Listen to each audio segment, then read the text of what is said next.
पसंदीदा प्रोग्राम देख रहे हैं सही टाइम तस्लीम साबरी के साथ। जी मुफ्ती साहब, आप फरमा रहे थे भूल कर रहा था कि ये जो सूरह मुजादला की आयत है यरफ़इल्लाहुल्लज़ीना आमनू, तो इस आयत में अल्लाह तबारक व तआला ने अहले ईमान और उलमा के दर्जात को बुलंद करने का कहा है कि उनके दर्जात को अल्लाह तबारक व तआला बुलंद फरमाएगा।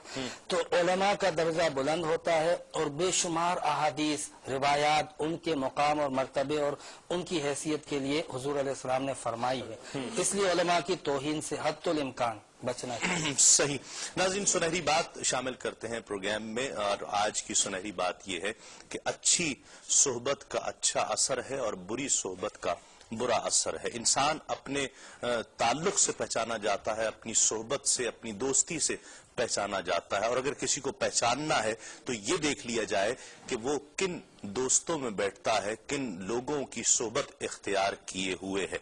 रसूल अकरम सल्लल्लाहु अलैहि वसल्लम का इरशाद पाक इस हवाले से हमारे लिए मशअल राह है। आका अलैहिस्सलातु वस्सलाम ने फरमाया कि जब दोस्त बनाओ तो देख लो कि किसे दोस्त बना रहे हो, क्योंकि हर शख्स अपने दोस्त के रास्ते पर ही होता है। आका अलैहिस्सलातु वस्सलाम ने ये बात आज से 1400 साढ़े 1400 साल पहले बयान फरमा दी, और आज हम जब दोस्त बनाते हैं तो हम ये नहीं देखते हैं कि हम किसकी सोबत इख्तियार कर रहे हैं। याद रखिए, हर शख्स अगर वो अच्छा शख्स नहीं हो सकता जो बुरी सोबत इख्तियार किए हुए है, जहां बैठता है वो कोई ना कोई मुश्तरक चीज तो दोनों में होगी, यकीनन होगी, जिसकी वजह से वो उन लोगों में उठ बैठ रहा है। तो ये कोशिश करनी चाहिए कि हम अच्छे लोगों की सोबत इख्तियार करें और अच्छे लोगों को दोस्त बनाएं।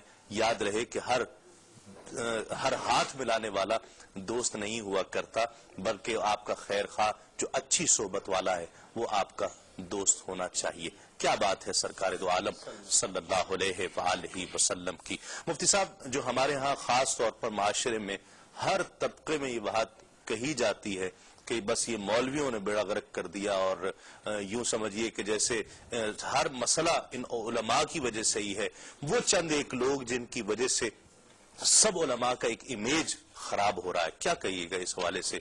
एक फुकदान क्यों है एक आपस में एक अंडरस्टैंडिंग का अवाम और उलमा के दरमियान में? देखिए, राय कायम करने वाला जब किसी को मिसाल बनाकर राय कायम कर रहा है तो इस हद तक तो वह हक बजानिब है कि अगर वाकई कोई बुरी मिसाल बनकर अपने आप को मुआशरे में पेश कर रहा है तो उसके बारे में बुरी राय ही कायम की जाएगी। सही।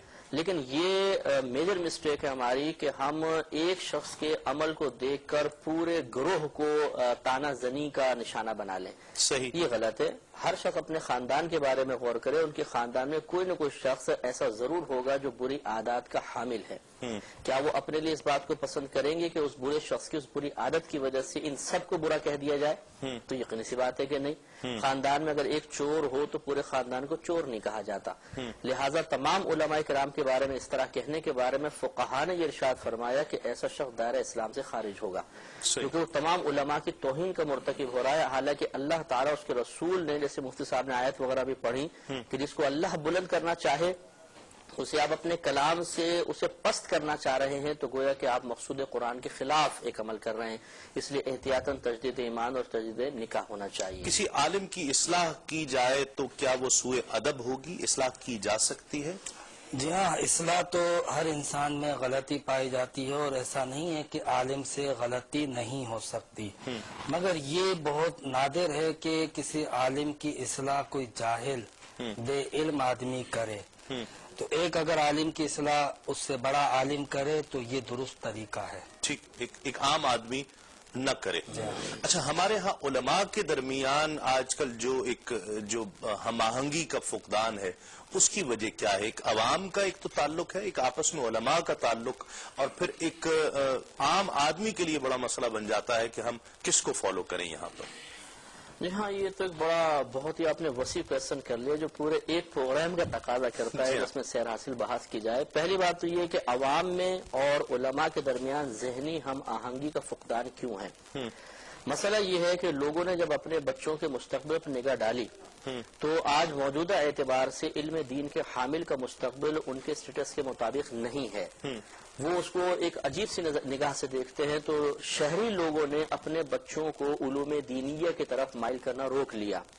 نتیجہ نکلا کہ شہر کے باہر سے کچھ لوگ شہر میں آ کر علم دین سیکھا انہوں نے اور پھر وہ شہر میں ایڈجسٹ ہوئے یا ایڈجسٹ ہونے کی کوشش کی.